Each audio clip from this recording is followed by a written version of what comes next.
Nazi यातना शिविरों को हमेशा मानव इतिहास के सबसे काले और क्रूर अध्यायों में से एक के रूप में याद किया जाएगा। इस भयावहता के बीच प्रतिरोध, संघर्ष और साहस की कहानियां छिपी हैं। कई महिलाएं जो शासन की कैदी थीं और अमानवीय परिस्थितियों में जीवित रहीं, उन्होंने सबसे बड़ी विपत्तियों का सामना किया और अपनी कहानी बताने में कामयाब रहीं।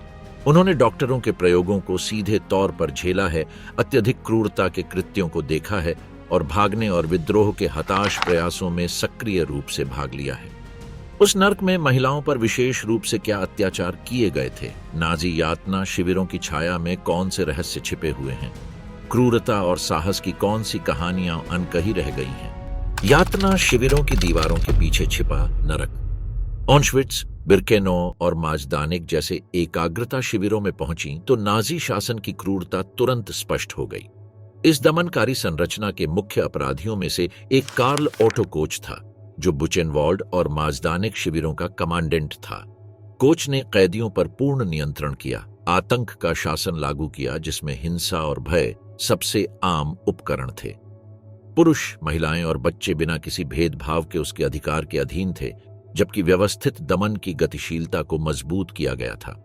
अधिकांशतः निर्वासित महिलाएं पुनर्वास या काम के झूठे वादे के तहत इन शिविरों में पहुंचती हैं। कई लोगों के लिए यह भ्रम यहूदी बस्तियों में रहने की स्थितियों से बचने का एक अवसर था, जहां गरीबी और अलगाव असहनीय स्तर पर पहुंच गया था। हालांकि जो भाग्य उनका इंतजार कर रहा था वह बहुत अलग था। एट्टी हिलेसम, एक युवा डच यहूदी महिला, उन महिलाओं में से एक थी जिसने इस कठोर वास्तविकता का प्रत्यक्ष अनुभव किया था। ऑशविट्ज में निर्वासित होने के बाद हिलेसम ने अपनी डायरी में उन अपमानों का वर्णन किया जो उसे शिविर में पहुंचने के क्षण से ही झेलने पड़े थे। कई अन्य कैदियों की तरह उसकी ट्रेन यात्रा केवल एक प्रस्तावना थी जो एक लंबे दुःस्वप्न में बदल गई। एक बार जब वे शिविरों में पहुंच गए तो उनके आगमन ने और भी अधिक भयावह चरित्र ग्रहण कर लिया। हिंसा तत्काल हुई और परिवारों के क्रूर अलगाव में प्रकट हुई। महिलाओं को उनके बच्चों और पतियों से अलग कर दिया गया और अक्सर यह अलगाव स्थायी था।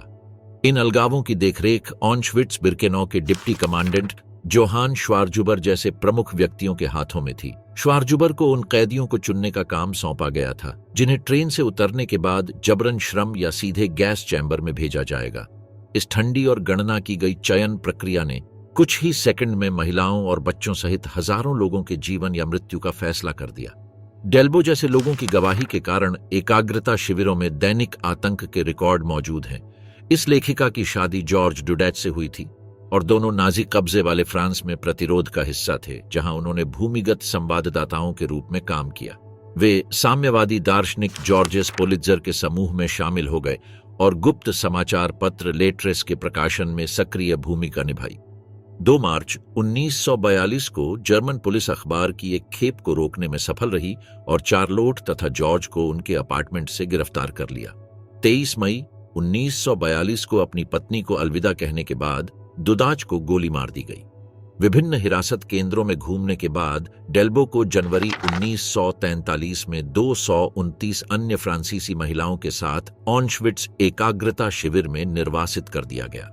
यह काफिला गैर यहूदी कैदियों के कुछ स्थानांतरणों में से एक था और इसे कॉन्वॉय डेस 31 मिल के रूप में जाना जाता था। इस यात्रा में उनके साथ प्रतिरोध फोटो पत्रकार चार्लोट क्लाउड वैलेंट कॉटियर और फ्रांसीसी संसद में सेवा करने वाली पहली महिलाओं में से एक हेलेन सोलोमन लैंग्विन भी थीं। शार्लोट ने जबरन श्रम और गैस चैम्बर से परहेज किया क्योंकि काफिले में गैर यहूदी बुद्धिजीवी और वैज्ञानिक शामिल थे। शार्लोट सहित यह समूह कम्युनिस्टों और कम आय वाले अनपढ़ लोगों की बड़ी भीड़ से अलग था। चूंकि उनके पास कुछ ज्ञान था, इसलिए उन्हें कजाक डंडेलियन की खेती करने के लिए चुना गया, जिसका उपयोग गोंद बनाने के लिए किया जाता था। भाग्य के इस मोड़ के लिए धन्यवाद। डेल्बो ने एकाग्रता शिविरों में दैनिक जीवन कैसा था इसका एक प्रथम व्यक्ति विवरण छोड़ा। उसने ऑशविट्ज और रेवेंसब्रुक में अनुभव किए गए आतंक के बारे में लिखा, जिसे 3 पुस्तकों में कैद किया गया। इस त्रयी में शार्लोट ने कैदियों के सामने आने वाली भयावहता को विस्तार से व्यक्त करने में कामयाबी हासिल की, जहां किसी भी समय सजा और मौत आ सकती थी। दिनचर्या में जबरन श्रम करना शामिल था, जो उन्हें किसी भी तरह की मानवता से वंचित करने के लिए डिजाइन किया गया था। बिरकेनो और रेवेंसब्रुक में उसने जो अनुभव किया वह इतना दर्दनाक था कि युद्ध के अंत में और यह जानने के बाद कि सोवियत संघ एकाग्रता शिविरों का उपयोग करता है, उसने अपनी साम्यवादी सक्रियता को हमेशा के लिए त्याग दिया। The beast and the hyena. Nazi आतंक की सेवा में महिलाओं द्वारा अनुभव की जाने वाली पीड़ा का एक हिस्सा इस तथ्य के कारण है कि नाजियों ने लिंग या लिंग के बीच कोई भेद नहीं किया। उनके लिए उन्हें शारीरिक और मानसिक थकावट की दिनचर्या के अधीन करना आवश्यक था, लेकिन कैदियों को गुलाम बनाने और उन्हें प्रताड़ित करने का काम सिर्फ पुरुषों तक ही सीमित नहीं था। उदाहरण के लिए सिर्फ 25 साल की उम्र में हिल्डेगार्ड न्यूमैन ने खुद को रेवेंसब्रुक में मुख्य गार्ड के रूप में प्रतिष्ठित किया।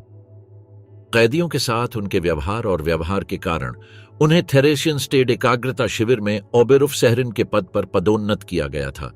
चेकोस्लोवाकिया में जन्मी हिल्डा ने इस स्थानांतरण को एक पदोन्नति के रूप में देखा, क्योंकि इससे उन्हें अपने परिवार के और भी करीब रहने का मौका मिला। ओबेरुफ-सेहरिन के रूप में उन्होंने 30 गार्ड और 20,000 से ज्यादा यहूदी कैदियों की कमान संभाली। अभिलेखों के अनुसार माना जाता है कि उन्होंने 40,000 से ज्यादा महिलाओं को ऑन्शविट्स और बर्गन बेल्सन एकाग्रता शिविरों में निर्वासित करने में भाग लिया था, जहां उनमें से ज्यादातर की अंततः हत्या कर दी गई थी। उनका काम एकाग्रता शिविरों और टेरेजिन यहूदी बस्ती के अंदर लंबे समय तक काम करने वाले कैदियों की निगरानी और सुरक्षा करना था। उन्हें उत्पीड़न और यातना को आसानी से स्वीकार करने के लिए जाना जाता है, क्योंकि उनके क्षेत्र में ऐसे गार्ड थे जो अपनी क्रूरता और यातना का सामना करने के लिए इतिहास में दर्ज किए गए। उनमें से कैलिया रोजो, जिसका उपनाम कैदियों का आतंक था, और हिल्डेगार्ड मेंडे को द बीस्ट के नाम से भी जाना जाता है। हिल्डेगार्ड न्यूमैन का ठिकाना फिर कभी पता नहीं चला। केवल इतना पता चला कि वह मई 1945 में शिविर से भाग निकली थी। कुछ स्रोतों का दावा है कि उसकी मृत्यु 5 नवंबर 2010 को हुई होगी, हालांकि कोई सटीक जानकारी नहीं है। जानकारी की कमी के कारण उस पर युद्ध अपराधों के लिए कभी मुकदमा नहीं चलाया गया। उस पर थेरेसियन स्टेट एकाग्रता शिविर में मारे गए 55,000 से अधिक लोगों की मौत में सहायक होने का आरोप है। जब यातना देने की बात आती है तो कुछ ही महिलाएं इर्मा ग्रीस की बराबरी कर सकती हैं, जिन्हें ऑश्विट्ज की लकड़बग्घा या ब्यूटी द बीस्ट के नाम से भी जाना जाता है। ग्रीस को शारीरिक और मानसिक दोनों तरह की यातनाएं देने में मजा आता था। कुछ इतिहासकारों का सुझाव है कि उसका व्यवहार नाजी विचारधारा के प्रति उसकी कट्टरता से जुड़ा हो सकता है। इर्मा का करियर छोटी उम्र में ही शुरू हो गया था। 18 साल की उम्र में उसने रेवेंसब्रुक कैंप में जाने के लिए स्वेच्छा से आवेदन किया, ऐसा कुछ जो उसके पिता ने उसे करने से मना किया था, जिसके कारण इर्मा को उसके घर से निकाल दिया गया। इर्मा ने अपने पिता के खिलाफ शिकायत की, जिसके कारण उसे जेल जाना पड़ा। 1943 में इर्मा ने एक गार्ड के रूप में ऑश्विट्ज शिविर में प्रवेश किया और उसी वर्ष के अंत में पर्यवेक्षक के पद पर पहुंच गई। वह एकाग्रता शिविर में सर्वोच्च पद पर आसीन होने वाली दूसरी सबसे कम उम्र की महिला थी। 20 वर्ष की आयु में उसने यहूदी मूल के 30,000 से अधिक कैदियों की देखरेख की। 1945 में उसे ब्रिटिश सैनिकों ने गिरफ्तार किया और नूरनबर्ग में उस पर मुकदमा चलाया गया। ग्रीस को यातना शिविरों में अपने पीड़ितों पर कुत्ते छोड़कर उनकी हत्या करने और कैदियों को गोली मारने के लिए जाना जाता था। उस पर बच्चों को प्रताड़ित करने, कैदियों का यौन शोषण करने और कैदियों को कोड़े मारकर मार डालने का भी आरोप था। 22 साल की उम्र में वह ब्रिटिश कानून के तहत फांसी पर चढ़ने वाली सबसे कम उम्र की महिला थी। उसे 13 दिसंबर 1945 को जर्मनी के हेमलिन में फांसी दी गई थी। धरती पर नरक, महिलाओं पर चिकित्सा प्रयोग। नाजी यातना शिविर में शारीरिक पीड़ा केवल जबरन श्रम या अमानवीय जीवन स्थितियों की क्रूरता तक सीमित नहीं थी। कई महिलाएं कभी कभी मनमाने ढंग से या कभी कभी कुछ विशिष्ट विशेषताओं के लिए चुनी गईं, क्रूर चिकित्सा प्रयोगों का शिकार बन गईं। तीसरे रईह के डॉक्टरों ने वैज्ञानिक उत्तरों की तलाश के झूठे बहाने के तहत इन कैदियों को प्रयोगशाला के चूहों के रूप में इस्तेमाल किया, ताकि विज्ञान के नाम पर सबसे विकृत सिद्धांतों को भी मान्य किया जा सके। इन प्रयोगों को अंजाम देने वाली सबसे भयावह जगहों में से एक ऑश्विट्ज और बिर्केनौ थी। कार्ल क्लॉबर्ग, एक स्त्री रोग विशेषज्ञ, 20वीं सदी में दर्ज सबसे अमानवीय प्रयोगों के लिए जिम्मेदार था। ऑश्विट्ज के ब्लॉक 10 में क्लॉबर्ग सामूहिक नसबंदी, विशेष रूप से युवा महिलाओं की जांच कर रहे थे। 1942 और 1945 के बीच हजारों महिलाओं को ऐसे रसायन दिए गए जिनसे गंभीर सूजन, संक्रमण हुआ और अंततः कैदियों की मौत हो गई। उद्देश्य बहुत सरल था। नाजी पार्टी को दमनकारी तंत्र से परे विनाश के तरीके खोजने की जरूरत थी। इन प्रयोगों के साथ उन्होंने बिना सर्जरी के महिलाओं की नसबंदी करने का एक त्वरित और सस्ता तरीका खोजने की कोशिश की, जिससे नाजी विचारधारा द्वारा अयोग्य समझी जाने वाली महिलाओं से संतान की संभावना समाप्त हो गई। इस तरह की यातना से बहुत कम महिलाएं बच पाईं, जिसके कारण उनके शरीर पर शारीरिक और भावनात्मक निशान रह गए जो उन्हें जीवन भर सहना पड़ा। क्लॉबर्ग ने जिन महिलाओं को नसबंदी के लिए रासायनिक सप्लीमेंट दिए, वे हमेशा के लिए मनोवैज्ञानिक आघात झेलती रहीं। उन्हें पता था कि वे फिर कभी बच्चे पैदा नहीं कर पाएंगी। मेंजेल का नाम कैदी बैरकों में बहुत मशहूर था और उसका नाम सुनते ही रोंगटे खड़े हो जाते थे। उनकी टीम में यहूदी कैदी शामिल थे, जिन्हें व्यापक चिकित्सा अनुभव था, जिससे उनकी प्रयोगशालाओं में क्या हो रहा था इस बारे में जल्दी ही लोगों को पता चल गया। मिक्लोस निस्जली एक हंगेरियन डॉक्टर था जिसे यहूदी वंश के कारण ऑशविट्ज़ में कैद किया गया था। उसने बैरक के अंदर बीमार और कमजोर लोगों का इलाज करना शुरू किया। उसका काम इतना व्यापक था कि इतने कम औजारों के साथ मेंजेले ने खुद उसे ऑपरेटिंग रूम में अपना सहायक बनने के लिए कहा। निस्जली उन लोगों में से एक है जो यातना शिविर से बच निकलने में कामयाब रहे और अपने प्रयोगों में मौत के दूत द्वारा किए गए अत्याचारों को याद करते हैं।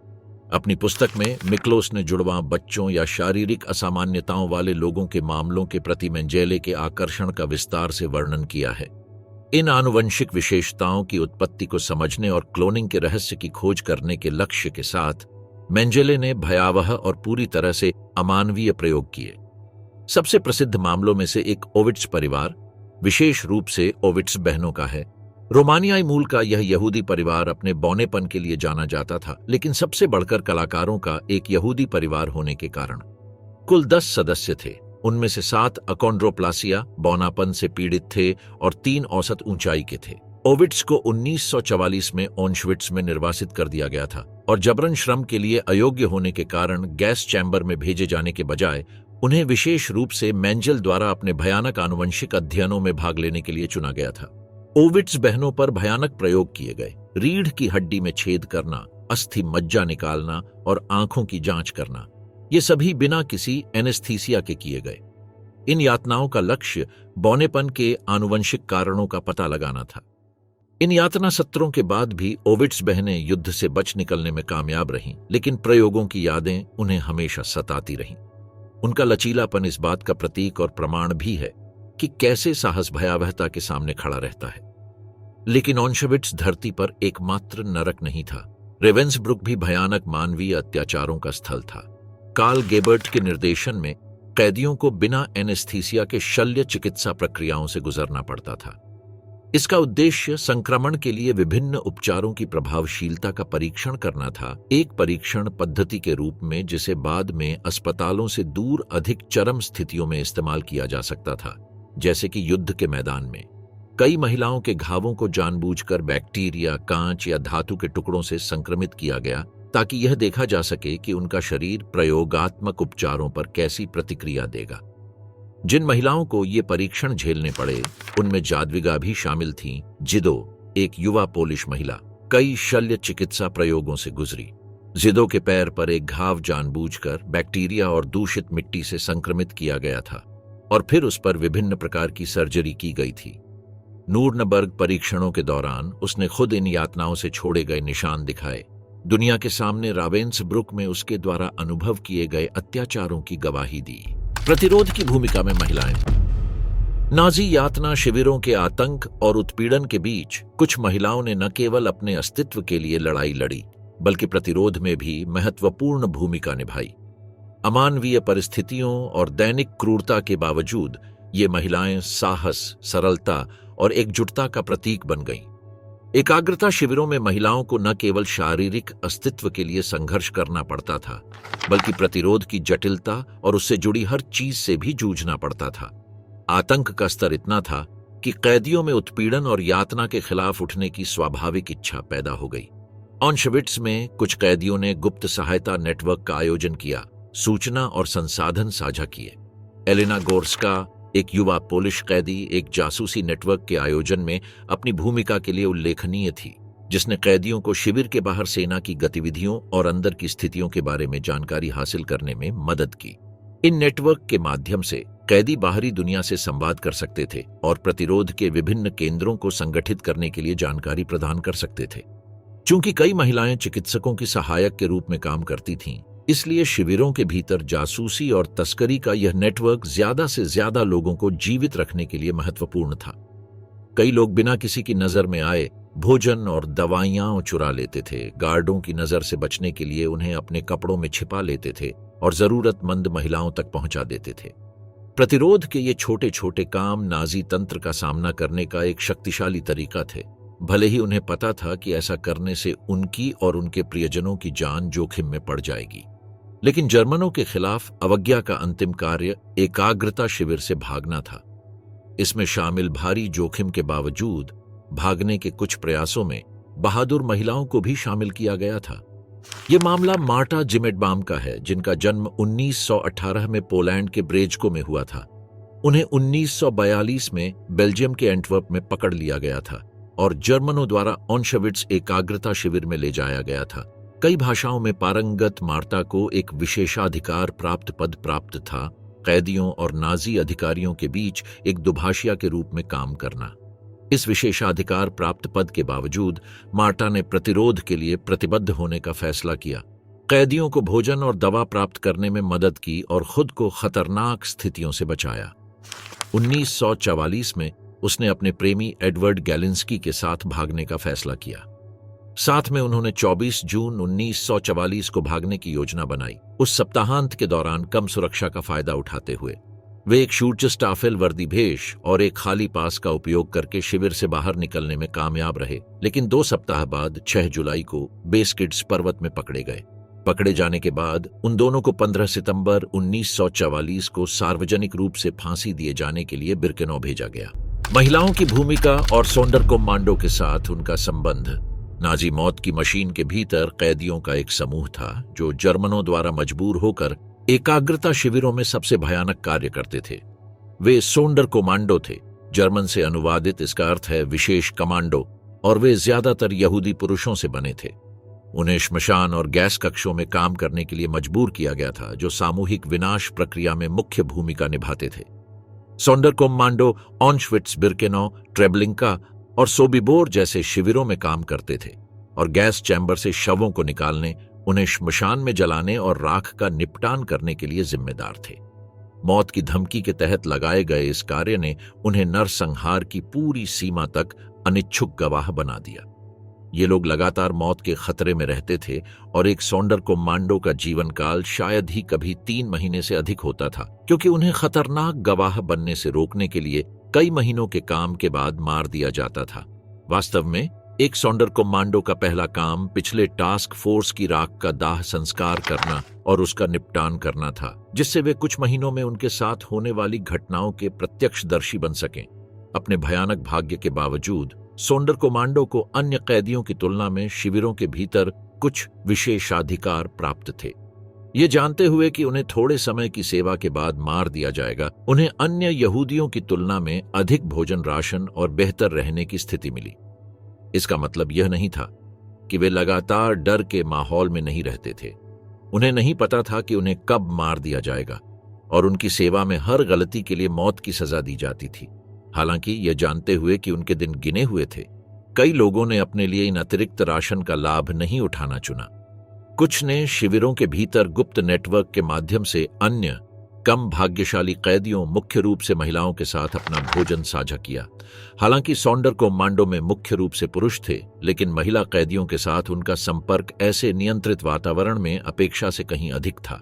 ऑशविट्ज जैसे शिविरों में महिलाओं के बैरक श्मशान घाटों से बहुत दूर नहीं थे और कई बार शिविरों के भीतर बुने गए प्रतिरोध नेटवर्क की बदौलत न्यूनतम संपर्क ही हो पाता था। इन कार्रवाइयों में शामिल मौत के लगातार जोखिम के बावजूद सोंडर कमांडो में महिलाएं और पुरुष भोजन साझा करते थे, आपूर्ति छिपाते थे या तोड़फोड़ की छोटी मोटी गतिविधियों का समन्वय करते थे। रोजा रोबोटा, एक युवा पोलिश यहूदी, इस प्रकार के भूमिगत प्रतिरोध का एक प्रमुख उदाहरण है जो नाजी गार्डों की नजर में उभरा। रोबोटा बिर्केनौ में श्मशान 3 से सटे कपड़ों के डिपो में काम करती थी। यहीं पर उसने अपने गृहनगर के कई लोगों को पहचाना जो सोंडर कमांडो समूह के साथ काम कर रहे थे। ये ठीक इसलिए था क्योंकि वह उन्हें पहले से जानती थी कि वह प्रतिरोध के साथ काम करना शुरू कर पाए। रोजा रोबोटा न केवल महिला बैरकों और सौंडर कमांडो के बीच संबंधों के इस नेटवर्क में एक बुनियादी हिस्सा थी, बल्कि वह एकाग्रता शिविरों में सबसे दिलचस्प ऐतिहासिक घटनाओं में से एक का भी हिस्सा थी, जिसे ऑशविट्ज श्मशान का सौंडर कमांडो विद्रोह कहा जाता था। द्वितीय विश्व युद्ध के दौरान यहूदी विद्रोह और महिलाओं की भूमिका। होलोकॉस्ट के दौरान नाजी अत्याचारों के जवाब में यहूदी विद्रोह और सक्रिय प्रतिरोध के कार्य दर्ज किए गए थे। साहस के ये कार्य विभिन्न रूपों और स्थानों पर हुए, जो दर्शाते हैं कि प्रतिकूल परिस्थितियों के बावजूद अपरिहार्य प्रतीत होने वाली नियति के सामने प्रतिरोध के प्रयास किए गए थे। हालांकि फिल्मों, टीवी सीरीज और किताबों में प्रमुख कथा अक्सर पीड़ा और उत्पीड़न पर जोर देती है, लेकिन संघर्ष और प्रतिरोध के इन प्रयासों को पहचानना महत्वपूर्ण है। अगस्त और अक्टूबर 1944 के बीच हुआ वारसौ यहूदी बस्ती विद्रोह द्वितीय विश्व युद्ध के दौरान यहूदी प्रतिरोध के सबसे महत्वपूर्ण कृत्यों में से एक माना जाता है। इस मामले में विद्रोह की योजना बनाने में संदेशवाहक और संपर्क व्यक्तियों के रूप में महिलाओं ने भी प्रमुख भूमिका निभाई। इन महिलाओं को काशारियोट के रूप में जाना जाता था, जो यहूदी बस्ती के भीतर यहूदी संगठनों और बाहर प्रतिरोध के बीच संपर्क के रूप में काम करती थीं। इस भूमिका में प्रमुख व्यक्ति झिविया थे लुभेटकिन और तोसिया ऑल्टमैन यहूदी लड़ाकू संगठन और समाजवादी झायोनी समूह ड्रोर जैसे युवा प्रतिरोध संगठनों के प्रमुख सदस्य हैं। झिविया यहूदी लड़ाकू संगठन के सबसे महत्वपूर्ण नेताओं में से एक है और वारसौ यहूदी बस्ती प्रतिरोध के संस्थापकों में से एक है। ऑल्टमैन अपने हिस्से के लिए एक प्रमुख व्यक्ति थी क्योंकि वह यहूदी बस्ती में प्रवेश करने वाले हथियारों के समन्वय और वितरण के प्रभारी थी। विद्रोह के बाद उसे नाजियों ने पकड़ लिया और भागने की कोशिश करते समय उसे जो घाव लगे उससे उसकी मृत्यु हो गई। लेकिन महिलाओं ने भी विद्रोह में सक्रिय भूमिका निभाई और सशस्त्र संघर्ष में भाग लिया। प्लॉटनिक्का और मायर गोला ने नाजी सेना के खिलाफ प्रतिरोध की स्थिति की रक्षा करते हुए यहूदी बस्ती की सड़कों पर पुरुषों के साथ कंधे से कंधा मिलाकर लड़ाई लड़ी। हालांकि पारंपरिक इतिहास लेखन विद्रोह में पुरुष नेतृत्व पर जोर देता है, लेकिन कई महिलाओं ने लड़ाई में महत्वपूर्ण भूमिका निभाई। यहूदी प्रतिरोध के सबसे चौंकाने वाले विद्रोहों में से एक 7 अक्टूबर 1944 को ऑशविट्ज-बिर्केनौ में हुआ था। इसे नाजी शिविर के भीतर प्रतिरोध का सबसे बड़ा कार्य माना जाता है। इसकी योजना शिविर के भीतर विभिन्न कैदियों द्वारा बनाई गई थी, जिसमें श्मशान चतुर्थ में काम करने वाले सौंडर कमांडो कैदियों ने एक मौलिक भूमिका निभाई थी। महीनों की तैयारी के बाद और यह जानते हुए कि उनके दिन गिने हुए थे, उन्होंने फैसला किया कि वे बिना लड़े नहीं मरेंगे। लेकिन इस विद्रोह को अंजाम देने के लिए उन्हें महिला कैदियों से अतिरिक्त मदद की जरूरत थी। ये महिलाएं शिविर के भीतर एक गोला बारूद कारखाने में काम करती थीं और सौंडर कमांडो कैदियों को छोटी मात्रा में बारूद की तस्करी करके अपनी जान जोखिम में डालती थीं। बहादुर महिलाओं में रोजा रोबोटा, एस्टर वेजबलम, एला गार्टनर और रेजिना सफिरोजटेन शामिल थीं। वे बहादुरी से अपने कपड़ों में बारूद छिपाने में कामयाब रहीं और इस तरह से सौंडर कमांडो को श्मशान 4 में विस्फोट करने के लिए विस्फोटक बनाने के लिए आवश्यक कच्चे माल की तस्करी की। इसका उद्देश्य दोहरा था। पहला, श्मशान को उड़ा देना, जिससे सामूहिक नरसंहार तो समाप्त नहीं हुआ, लेकिन शिविर की सामूहिक हत्या की क्षमता अस्थायी रूप से कम हो गई। याद रखें, श्मशान और गैस चैम्बर 24 घंटे काम करते थे और लगातार अधिक से अधिक लोगों को खत्म करने के लिए काम करते थे। दूसरा उद्देश्य एक ऐसा मोड़ बनाना था जिससे वे नाजी गार्डों से ज्यादा हथियार छीन सकें, ज्यादा से ज्यादा कैदियों को छुड़ा सकें और जितना हो सके एकाग्रता शिविर से भाग सकें। अंतिम लक्ष्य एकाग्रता शिविरों के बाहर प्रतिरोध सेनानियों से संपर्क करना था। अंत में 7 अक्टूबर 1944 को बारूद को इम्प्रोवाइज्ड ग्रेनेड में बदल दिया गया, जिसे सौंडर कमांडो श्मशान के एक कक्ष में घुसाने में कामयाब रहा। श्मशान से निकली आग ने विस्फोटकों को सक्रिय कर दिया, जिससे श्मशान में विस्फोट हो गया और बगल के गैस चैम्बर को नष्ट कर दिया। इससे विद्रोह भड़क उठा, जिसमें सौंडर कमांडो के लोगों ने अपने पास मौजूद कुछ हथियारों से लड़ाई लड़ी और कई नाजी गार्डों को मारने में कामयाब रहे। हालांकि विस्फोट और संगठन की भयावहता के बावजूद प्रतिरोध को जर्मन सेना ने जल्दी ही कुचल दिया। प्रतिरोध के इस कृत्य के परिणाम बहुत जल्दी सामने आए। रोजा रोबोटा, एस्टर वेजबलम और अन्य महिलाओं को विद्रोह के तुरंत बाद गिरफ्तार कर लिया गया। क्रूरतापूर्वक प्रताड़ित किए जाने के बावजूद उनमें से किसी ने भी अपने साथियों के साथ विश्वासघात नहीं किया। उन्होंने अपनी बहादुरी की अंतिम कीमत चुकाई। उन्हें शिविर की मुक्ति से कुछ ही सप्ताह पहले 6 जनवरी 1945 को फांसी पर लटका दिया गया। फिर भी उनका बलिदान व्यर्थ नहीं गया। प्रतिरोध के इन कृत्यों ने दुनिया को दिखाया कि सबसे अमानवीय परिस्थितियों में भी गरिमा और न्याय के नाम पर लड़ना संभव है। सोबिबोर विद्रोह और महिलाओं की भूमिका। 14 अक्टूबर 1943 को नाजी कब्जे वाले पोलैंड के एक कोने में द्वितीय विश्व युद्ध के प्रतिरोध का सबसे चौंकाने वाला कृत्य हुआ, सोबिबोर विद्रोह। हालांकि वारसॉ यहूदी बस्ती या ऑशविट्ज विद्रोह की तुलना में बहुत कम प्रसिद्ध, सोबिबोर न केवल यहूदी लोगों का एक वीरतापूर्ण कार्य था, बल्कि इसमें उन बहादुर महिलाओं की कहानी भी छिपी है जिन्होंने भागने के लिए अपना सब कुछ दांव पर लगा दिया। ऑशविट्ज की तुलना में सोबिबोर एक बहुत छोटा संहार शिविर था।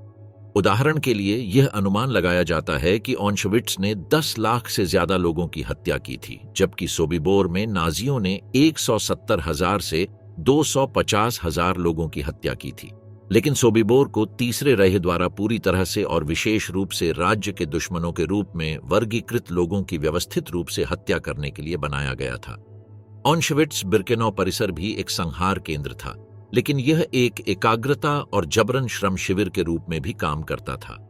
सोबिबोर ऑपरेशन रेनहार्ड का हिस्सा था, जो एक गुप्त कोड नाम था जिसका उद्देश्य पोलैंड में कब्जे वाले पोलिश यहूदियों को खत्म करना था। इसका एकमात्र उद्देश्य सामूहिक हत्या करना था, न कि जबरन श्रम या लंबे समय तक कारावास।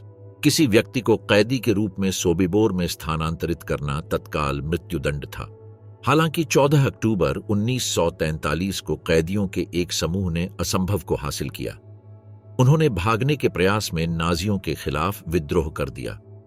पेचेर्स्की के नेतृत्व में सोवियत यहूदी कैदियों द्वारा बनाई गई थी। कैदियों को जल्दी ही एहसास हो गया कि सोबिबोर एक श्रमिक शिविर नहीं था, बल्कि एक विनाश केंद्र था और उन्हें जितनी जल्दी हो सके भागने की जरूरत थी। वे जानते थे कि उनका समय सीमित था और इसलिए उन्होंने विद्रोह का आयोजन करना शुरू कर दिया। सोबिबोर विद्रोह की कहानी अक्सर पुरुषों पर केंद्रित होती है, लेकिन महिलाओं ने भी इसमें अहम भूमिका निभाई। उनमें से ज्यादातर ने शिविर के भीतर संपर्क सूत्र या संदेशवाहक के रूप में काम किया, जिससे तख्तापलट का सही समन्वय सुनिश्चित करने में मदद मिली। इस प्रकरण की सबसे महत्वपूर्ण महिलाओं में से एक सेल्मा एंजेल है, जो एक युवा डच यहूदी महिला थी, जिसे अप्रैल 1943 में विनाश शिविर में भेज दिया गया था। उसे नाजियों द्वारा गैस चैम्बर में भेजे जाने वाले लोगों के कपड़ों की सफाई और छंटाई के काम के लिए चुना गया था। कपड़ों से जो चीजें वह बचा पाई, उनमें से उसे एक छोटा चाकू मिला, जो उसके भागने पर एक नाजी गार्ड को चाकू मारने में सहायक था, जिससे वह और कई अन्य कैदी जंगल में भाग गए। उसे एक पोलिश किसान दंपत्ति ने सुरक्षा प्रदान की और युद्ध समाप्त होने के बाद वह संयुक्त राज्य अमेरिका में बस गई। वह केवल सोबिबोर में किए गए अत्याचारों के लिए युद्ध अपराधियों के मुकदमों में गवाही देने के लिए यूरोप लौटी। अनुमान है कि सोबिबोर नरसंहार शिविर से 300 लोग भागने में सफल रहे, लेकिन उनका पीछा 500 से 600 शुज्जस्टाफेल सैनिकों ने किया। ज्यादातर लोगों को पकड़ लिया गया और उन्हें पास के जंगलों में मार दिया गया। द्वितीय विश्व युद्ध के बाद केवल 47 लोग बच गए, जिनमें 8 महिलाएं शामिल थीं। दरअसल भागने के बाद नाजियों ने शिविर को नष्ट कर दिया और वहां एक जंगल लगा दिया, ताकि जो कुछ हुआ उसकी कोई याद न रहे। अगर सेल्मा एंगेल जैसी महिलाओं की बहादुरी भरी कहानियां न होती, तो वहां हुए सामूहिक हत्याकांड का कोई गवाह नहीं होता। कला और प्रतिरोध। स्मृति को संरक्षित रखने वाली महिलाएं। होलोकॉस्ट के दौरान कई महिलाओं ने अपनी रचनात्मकता को अभिव्यक्ति के रूप में और प्रतिरोध के एक अधिनियम के रूप में इस्तेमाल किया।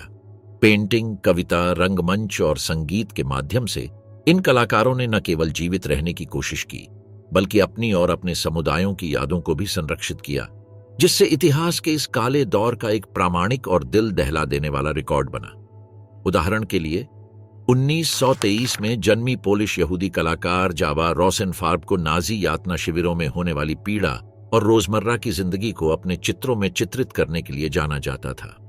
ऑशविट्ज में निर्वासित होने के बाद रोसेनफार्ब किसी तरह बच निकली और युद्ध के बाद वह कनाडा चली गईं। उन्हें युद्ध के बाद की अवधि के सबसे महत्वपूर्ण यिडिश उपन्यासकारों में से एक माना जाता है। लॉर्ड्स यहूदी बस्ती की भयावह परिस्थितियों से बच गई और बाद में उसे ऑशविट्ज और बर्गन बेल्सन भेजा गया। 1945 में टाइफस से मरने के कगार पर उसे ब्रिटिश सेना ने मुक्त कर दिया था। उनका सबसे प्रसिद्ध काम द्वितीय विश्व युद्ध के दौरान लॉर्ड्स यहूदी बस्ती में उनके अनुभव पर आधारित है। इस काम में वह पीड़ा और उत्पीड़न के बीच मानवीय स्थिति का गहराई से विश्लेषण करती है। यहूदी विरोधी घृणा की उत्पत्ति, पहचान के नुकसान और मानवता पर चिंतन करती है। एक अन्य पोलिश कलाकार जो नरसंहार से बच गई थी वह थी राचेल ओनेरबैज, एक लेखिका, इतिहासकार, कार्यकर्ता और कवयित्री। उन्होंने द्वितीय विश्व युद्ध के दौरान नाजियों द्वारा किए गए युद्ध अपराधों को दस्तावेजित करने और उजागर करने के लिए अपनी प्रतिभा का उपयोग किया। पोलैंड पर नाजी कब्जे के बाद ओनेरबैज ने यहूदी बस्ती में सूप किचन का आयोजन किया, जिससे अत्यधिक गरीबी में जी रहे यहूदियों को भोजन उपलब्ध कराया जा सके। वह भूमिक ओयनेग आंदोलन में शामिल हो गए। शबेस यहूदी बस्ती में जीवन और वहां होने वाली घटनाओं का दस्तावेजीकरण करने के लिए समर्पित है। राहेल ने पोलिश भाषा की डायरी रखी, जिसमें उसने वारसॉ में यहूदियों के भाग्य पर अपनी पीड़ा व्यक्त की और यहूदी बस्ती में भूख पर एक मोनोग्राफ लिखा। हालांकि वह 1942 के महान निर्वासन से बच गई, लेकिन ओनेरबाख ने ट्रेब्लिंका से भागे यहूदियों से साक्ष्य एकत्र किए, जिससे उनके लोगों की ऐतिहासिक स्मृति संरक्षित हो गई। 1943 में राहेल वारसॉ के आर्यन पक्ष में भागने में सफल रही, यहूदी प्रतिरोध के लिए एक संदेशवाहक बन गई और नाजी शासन के तहत यहूदी अनुभव को याद करने के लिए कार्यकर्ताओं के साथ सहयोग किया। वह ओयनेग प्रतिरोध समूह के कुछ बचे हुए लोगों में से एक थी। शबेस ने यहूदी बस्ती के अभिलेखागार से संवेदनशील जानकारी को बचाने में कामयाबी हासिल की, जिससे युद्ध के दौरान जो कुछ हुआ उसका दस्तावेजीकरण करने में मदद मिली। कई शिविरों में कला मौन में उभरी। महिलाएं दीवारों के अंदर खाना पकाने के कोयले से कुछ लिखती थीं, फटी हुई वर्दी के पीछे चित्र बनाती थीं या अपने कपड़ों के किनारों पर गीतों के अंश सिलती थीं। उनके औजार प्राथमिक थे: टूथपिक, मुड़े हुए नाखून, मानव बाल। वे शब्दों और चित्रों के लिए बिना भेजे गए पत्रों के खाली लिफाफे, फटे हुए मेडिकल लेबल या पुराने कपड़े के टुकड़ों का इस्तेमाल करती थीं। कुछ ने नोटबुक को ग्रीस से सील किए गए टिन के डिब्बों में दबा दिया, अन्य ने उन्हें ढीली ईंटों के बीच या अस्थायी तकियों के अंदर छिपा दिया। सामग्री गुप्त रूप से प्रसारित की गई। डेंटल फ्लॉस का उपयोग रूमाल पर कविताएं लिखने के लिए सुई के रूप में किया गया। चिमनी की कालिख और लार को मिलाकर कारावास से पहले के जीवन को दर्शाने वाले रेखा चित्रों के लिए स्याही के रूप में उपयोग किया गया। यहां तक कि विनाश के बीच में भी कुछ लोगों ने स्मृति से पूरे गीत लिखे या छोटे नाटकों की रचना की, जिन्हें साथी कैदियों द्वारा स्मृति से धीमी आवाज में सुनाया गया। सांस्कृतिक प्रतिरोध के सबसे आम रूपों में से एक दृश्य छवियों का निर्माण था, जिसमें शब्द नहीं थे। आंखों के चित्र, फैले हुए हाथ, खुली खिड़कियां। वे सिर्फ सजावटी नहीं थे, वे कोड थे। एक चित्र किसी स्थान, संदेश, चेतावनी का प्रतिनिधित्व कर सकता था। जो कला जैसा दिखता था वह सूचना भी हो सकता था। ये टुकड़े पहचान की तलाश में नहीं थे, ये निशान थे, सबूत की। यहां तक कि हर संभव सतह पर स्मृति लिखी हुई थी, जो नाजी चुप्पी द्वारा लगाए गए विस्मरण का हर प्रहार से प्रतिरोध कर रही थी। नाजियों द्वारा मिटाए जा रहे इतिहास को बचाने में सहायक एक अन्य महिला थीं, डीटा क्राउसोवा, जो थेरेशियनस्टेड यहूदी बस्ती की एक उत्तरजीवी थीं।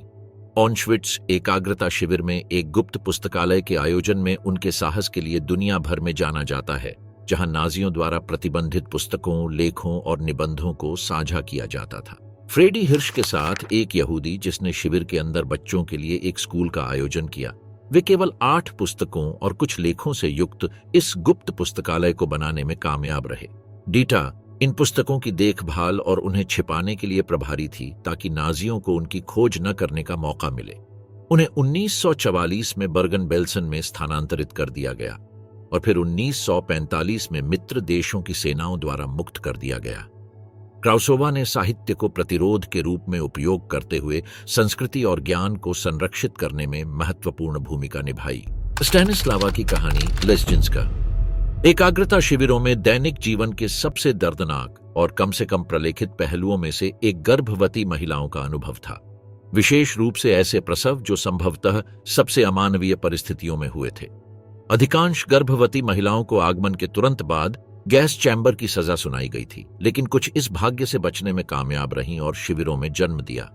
यह ध्यान रखना महत्वपूर्ण है कि नाजियों ने किसी पर भी दया नहीं दिखाई, खासकर गर्भवती महिलाओं पर। गार्डों को गर्भावस्था के लक्षण दिखाने वाली किसी भी महिला को गैस चैम्बर में भेजने का आदेश दिया गया था। ऐसा इसलिए था क्योंकि नाजियों ने यहूदी नवजात शिशुओं को अनुत्पादक और शिविर प्रणाली और संगठन पर बोझ माना था। इस कारण से नाजियों के लिए जन्म के समय शिशुओं को मारना या उन्हें भूखा मारना बहुत आम बात थी, जिससे यहूदी माताओं को स्तनपान कराने की क्षमता से वंचित किया जाता था। इस स्थिति का सामना करते हुए एकाग्रता शिविरों में कैद गर्भवती महिलाओं को अपनी स्थिति को छिपाने या खुद और दूसरों दोनों के लिए निश्चित मृत्यु का जोखिम उठाने के दिल दहला देने वाले निर्णय का सामना करना पड़ा। गर्भावस्था के अंतिम महीनों में कई कैदियों ने अपने धड़ को लपेटने और सपाट पेट का दिखावा करने के लिए घिसे हुए कंबल का इस्तेमाल किया। कुछ ने बीमार दिखने और जांच से बचने के लिए अपने चेहरे पर मिट्टी या राख लगाई। अन्य लोग झुके हुए चलते थे और अपने पेट के आकार को कम करने के लिए कम खाते थे। सब कुछ तात्कालिक था, कोई प्रोटोकॉल नहीं था, केवल डर और रचनात्मकता थी। बैरकों में अन्य महिलाएं मूक सहयोगी बन गईं। उन्होंने गिनती के दौरान गर्भवती महिलाओं को छिपाने के लिए मानव दीवारें बना दी या प्रसव से पहले उन्हें मजबूत बनाने के लिए सूप का एकमात्र राशन दे दिया। जन्म जमीन पर हुआ, जो जलाने की लकड़ी, गंदगी और भूसे के टुकड़ों से ढका हुआ था। वहां कोई रोशनी नहीं थी, कोई साफ पानी नहीं था और कोई सुरक्षा नहीं थी। अंधेरे में एक साथी ने मां का हाथ पकड़ रखा था, जबकि दूसरे ने जन्म के समय बच्चे के मुंह को ढक दिया था ताकि वह रो न सके। अगर रोना बहुत तेज था तो उन्हें खोजा जा सकता था। अक्सर नवजात शिशु की त्वचा को छूने वाली पहली चीज एक फटी हुई चादर या कैंप लॉन्ड्री से चुराया गया गाउन होता था। कुछ महिलाओं ने अपने दांतों से गर्भनाल को फाड़ दिया। अन्य ने जंग लगे कीलों या टूटे हुए कांच का इस्तेमाल किया, जिसे पहले एक अस्थायी आग पर धातु के कंटेनर में उबाला गया था। जन्म के बाद के कुछ मिनटों में महिलाओं ने बच्चे को पूरी तरह से चुप रहने की कोशिश की। उन्होंने उसे छिपे हुए कपड़ों या फिर इस्तेमाल किए गए ऊनी कंबलों में लपेटा और उसे फर्श के नीचे या गद्दों के बीच छिपा दिया, केवल कुछ घंटों के लिए। कभी कभी नवजात शिशु को किसी अन्य कैदी को सौंप दिया जाता था जिसका कोई जैविक संबंध नहीं था, ताकि गार्ड को गंध से दूर रखा जा सके। यह देखभाल की एक तात्कालिक श्रृंखला थी जो केवल पहली चीख, पहली हरकत तक ही चलती थी। अक्सर बच्चे एक दिन से अधिक जीवित नहीं रहते थे। जब स्थिति असहनीय हो गई तो कुछ माताओं ने अपने बच्चों को चुपके से मुड़े हुए चम्मचों या अपने हाथों से दफना दिया। उन्होंने बैरकों के अंधेरे कोनों या शिविर के बाहरी इलाकों को चुना। अपरिहार्य स्थिति का सामना करने वाले अन्य लोगों ने बच्चे को इस उम्मीद में एक गार्ड को सौंप दिया कि उसे नाजी अनाथालय भेज दिया जाएगा, जो शायद ही कभी हुआ हो। अधिकांश नवजात शिशुओं को सीधे आदेश पर मार दिया गया या छोड़ दिया गया। सब कुछ होने के बावजूद ऐसी महिलाएं थीं जिन्होंने इस प्रक्रिया को एक से ज्यादा बार दोहराया। कुछ तो यह जानते हुए भी गर्भवती हो गईं कि यह उनका विनाश होगा, लेकिन उन्होंने जैविक प्रतिरोध के रूप में अपनी मर्जी से ऐसा किया। विनाश के बीच जीवन देना उनके लिए गायब न होने का एक तरीका था। के लिए अपनी गर्भावस्था को छिपाना और बैरक में बच्चे को जन्म देने का साहस करना भी एक बहुत बड़ा जोखिम था, क्योंकि वे गंभीर कुपोषण, थकावट और अस्वास्थ्यकर परिस्थितियों से पीड़ित थे। ऐसी परिस्थितियों में जन्म देने से मां और बच्चे दोनों की मृत्यु का जोखिम भी होता है। हालांकि कई महिलाओं ने जीवित रहने और अपने बच्चों को जन्म देते देखने की उम्मीद में जोखिम उठाने और अपनी गर्भावस्था को छिपाने का फैसला किया, भले ही परिस्थितियां उनके खिलाफ थीं। इसी संदर्भ में स्टैनिस्लावा का चित्र उभर कर आता है, लेस्जिंस्का, जो कई गर्भवती कैदियों की नायिका बन गई। स्टैनिस्लावा का जन्म 1896 में पोलैंड में हुआ था और नाजी शासन द्वारा गिरफ्तार किए जाने से पहले वह लॉर्ड्स अस्पताल में दाई के रूप में काम करती थी। पोलैंड पर जर्मन आक्रमण के बाद उसे अपनी बेटी के साथ ऑन्शविट्ज भेजा गया, जहां उसे शिविर के प्रसूति खंड में नियुक्त किया गया, जिसे रेवियर के नाम से जाना जाता था, एक ऐसा खंड जहां गर्भवती और बीमार महिलाओं को ले जाया जाता था। स्टैनिस्लावा ने न केवल भयावह स्वच्छता और सफाई की स्थिति के बावजूद अपने पेशे को पूर्ण व्यावसायिकता के साथ निभाया, बल्कि उन्होंने नाजी डॉक्टरों के आदेशों का पालन करने से भी इनकार कर दिया, जो उनसे नवजात शिशुओं की मृत्यु में सहायता करने की उम्मीद करते थे। लेस्जिंस्का ने नवजात शिशुओं को मारने से दृढ़ता से इनकार कर दिया और उचित उपकरणों या साफ पानी के बिना भी ऑन्शविट्ज एकाग्रता शिविर के अंदर 3000 से अधिक शिशुओं को जन्म देने के लिए अपने दाई के कौशल का इस्तेमाल किया। स्टैनिस्लावा ने नाजी डॉक्टरों के आदेशों की अवहेलना करके न केवल अपनी जान जोखिम में डाली, बल्कि उसने अपने बच्चों को जीवित रखने के लिए अंतिम क्षण तक प्रयास भी किया। युद्ध के बाद लेस्जिंस्का पोलैंड लौट आईं, जहां उन्होंने दाई के रूप में काम करना जारी रखा। 1957 तक उन्हें ऑशविट्ज में अपने अनुभवों के बारे में बताने की हिम्मत नहीं हुई। उन्होंने जो नरक सहा और अपनी वीरता की कहानी को कैद किया। महिला सहयोगी कांपो कैदी। एकाग्रता शिविरों में यह भयावहता केवल नाजियों द्वारा ही नहीं बल्कि कुछ कैदियों द्वारा भी फैलाई गई थी। रेवेंसब्रुक और माजदानेक जैसे एकाग्रता शिविरों में महिला कैदियों के चुनिंदा समूहों ने यहूदियों के दमन में सक्रिय रूप से सहयोग किया। इन महिलाओं को कापोस कहा जाता था, जिन्हें नाजियों द्वारा बैरकों के भीतर व्यवस्था बनाए रखने या जबरन श्रम की निगरानी करने के लिए चुना गया था। हालांकि उन्हें भी शिविरों की अमानवीय स्थितियों का सामना करना पड़ा, लेकिन कई ने अपने पद का इस्तेमाल अन्य कैदियों को प्रताड़ित करने और उनके साथ दुर्व्यवहार करने के लिए किया, जिससे मानवीय क्रूरता अपने चरम पर पहुंच गई। क्रूर वातावरण के बावजूद कुछ कापोस ने ऐसी दिनचर्या बनाए रखी जो उन्हें सामान्य पीड़ा से आंशिक रूप से दूर रखती थी। उन्हें अलग अलग चारपाई दी गई, जिसमें साफ कंबल या कम घिसे हुए कपड़े थे। कुछ के पास जेब में दर्पण, जर्मन साबुन या यहां तक कि एक व्यक्तिगत चीनी मिट्टी का कप भी था। बाकी के लिए अकल्पनीय वस्तुएं। जबकि कैदियों को जंग लगे डिब्बों में पानी वाला सूप दिया जाता था, कुछ कापोस को मांस के टुकड़े या फफूंद रहित रोटी के साथ भोजन के अधिक विस्तृत हिस्से दिए जाते थे। उन्हें कुछ प्रतिबंधित क्षेत्रों में प्रवेश करने की अनुमति थी, जैसे कि रसोई, कार्यालय या भंडारण कक्ष, जिससे उन्हें व्यापार या एहसानों का आदान प्रदान करने के लिए सामान तक पहुंच मिलती थी। कुछ ने अन्य कैदियों से जब्त की गई निजी वस्तुओं को भी संग्रहित किया। छिपी हुई अंगूठियां, भावनात्मक मूल्य के कपड़े के टुकड़े या पारिवारिक तस्वीरें। इन वस्तुओं का उपयोग शक्ति की मूक मुद्राओं के रूप में किया जाता था। एक दिन की निगरानी के बाद कई कांपो उन जगहों पर लौट आए जहां वे बैठ सकते थे, जब्त की गई सिगरेट पी सकते थे या बिना किसी निगरानी के कागज के छोटे छोटे टुकड़ों पर लिख सकते थे। कुछ शिविरों में कांपो के नोटबुक रखने के रिकॉर्ड हैं, जहां वे नाम, सजा या अफवाहें दर्ज करते थे, जिसका इस्तेमाल वे दूसरे कैदियों को ब्लैकमेल करने या नियंत्रित करने के लिए करते थे। उनका खाली समय, हालांकि सीमित था, एक विशेषाधिकार था। कुछ लोग जब्त किए गए रेडियो पर संगीत सुनते थे या नाजी अधिकारियों के साथ बातचीत में लगे रहते थे, जो उन्हें यौन एहसान या जानकारी के बदले में लाभ प्रदान करते थे। ये संबंध हमेशा स्वैच्छिक नहीं थे, लेकिन उन्होंने उन्हें आश्रय, बेहतर जूते या प्रतिद्वंद्वी कापोस से सुरक्षा जैसे संसाधनों तक पहुंच प्रदान की। दूसरों की पीड़ा पर आधारित इस तरह के व्यक्तिगत लाभ ने कई कापों को दूसरों के लिए अलग जीवन शैली अपनाने के लिए प्रेरित किया।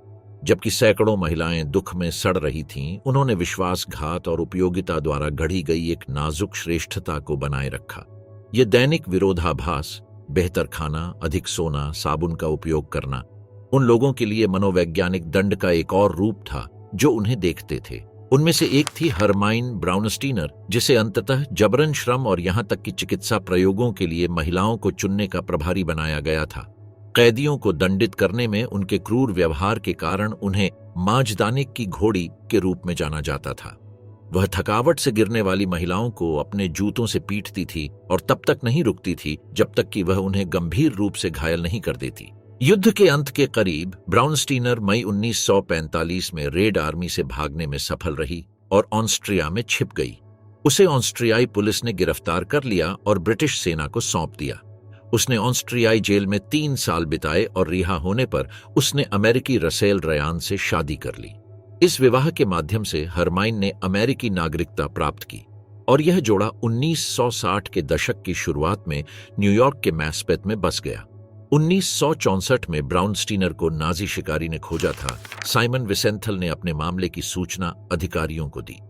1968 में युद्ध अपराधों के लिए भुगतान न करने के कारण उसकी अमेरिकी नागरिकता रद्द कर दी गई और उसे जर्मनी में मुकदमे का सामना करने के लिए प्रत्यर्पित किया गया। इस प्रकार ब्राउनस्टीनर संयुक्त राज्य अमेरिका से जर्मनी में प्रत्यर्पित होने वाला पहला युद्ध अपराधी बन गया। कई मुकदमों के बाद 30 जनवरी 1981 को हरमिन को 80 लोगों की हत्या, 102 बच्चों की हत्या के लिए प्रेरित करने और 1000 लोगों की हत्या में सहायता करने के लिए आजीवन कारावास की सजा सुनाई गई। रेवेंसब्रुक की सबसे कुख्यात कैदियों में से एक एरिका बर्गमैन थी, जो अपनी अत्यधिक क्रूरता के लिए जानी जाती थी। यही वजह है कि गार्ड और कैदी दोनों उसे मानव त्वचा में जानवर कहते थे। उसने शिविरों में काम करने वाली महिला कैदियों के साथ क्रूर व्यवहार के लिए यह उपनाम अर्जित किया। अपने मुकदमे के दौरान उस पर एक 20 वर्षीय रोमा लड़की पर हमला करने के लिए अपने कुत्ते का इस्तेमाल करने का आरोप लगाया गया था, जो बर्गमैन के अनुसार बहुत धीमी गति से काम कर रही थी। गंभीर रूप से घायल लड़की को बर्गमैन के आदेश के तहत घंटों खुले में छोड़ दिया गया था, जिन्होंने चेतावनी दी थी कि जो भी कैदी उसकी मदद करने की कोशिश करेगा उसका भी यही हश्र होगा। उसने अन्य कैदियों पर भी हमला किया क्योंकि उनके बाल बहुत लंबे या घुंघराले थे, जिससे उसके कुत्ते ने उन पर हमला कर दिया, जिसके परिणाम स्वरूप उन्हें गंभीर चोटें आईं, जिसमें दृष्टि की हानि भी शामिल है। युद्ध के बाद बर्गमैन 1955 तक गुमनाम रहीं, जब उन पर पूर्वी जर्मनी में युद्ध अपराधों के लिए मुकदमा चलाया गया। जर्मन एकीकरण के बाद उन्होंने पैरोल के लिए आवेदन किया, जो मई 1991 में मंजूर हो गई। अपनी रिहाई के समय बर्गमैन नाजी युद्ध अपराधी थीं, जिन्होंने पूर्वी जर्मन कानून के तहत सबसे लंबी अवधि की सजा काटी थी। 1996 में जर्मनी के गुब्बेन में उनकी मृत्यु हो गई। नायिकाओं से लेकर शहीदों और सहयोगियों तक नाजी यातना शिविरों से सभी तरह की महिलाओं की कहानियां सामने आईं। अकथनीय क्रूरता का शिकार हुए ज्यादातर कैदी अब होलोकॉस्ट की यादों का हिस्सा बन गए हैं। उनका साहस, शक्ति और जीवित रहने की प्रतिबद्धता, यहां तक कि उनकी अवज्ञा, एक आदर्श अनुस्मारक है कि सबसे अंधेरे क्षणों में भी मनुष्य के पास भयावहता पर काबू पाने की उम्मीद है। आज पहले से कहीं ज्यादा यह जरूरी है कि दुनिया इन महिलाओं को याद रखे और उनसे सीखे। उनके जीवन और कहानियां हमें न केवल अतीत की गलतियों के बारे में सिखाती हैं, बल्कि यह भी बताती हैं कि जब लड़ने, प्रतिरोध करने और जीवित रहने की बात आती है तो मनुष्य क्या करने में सक्षम है।